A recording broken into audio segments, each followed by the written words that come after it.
శాస్త్రాలలో నిర్ణయించిన వర్ణాల వారు మాత్రమే చేప, కోడి, మేక ఈ మాంసాలను భుజించవచ్చు.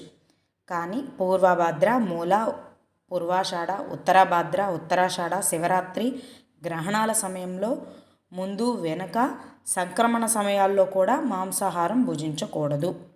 వీరైనా స్వయంగా వేటాడి తినకూడదు. ఎవరైనా ఇచ్చినవి, కొన్నవి, వండి పెట్టినవి తినవచ్చు.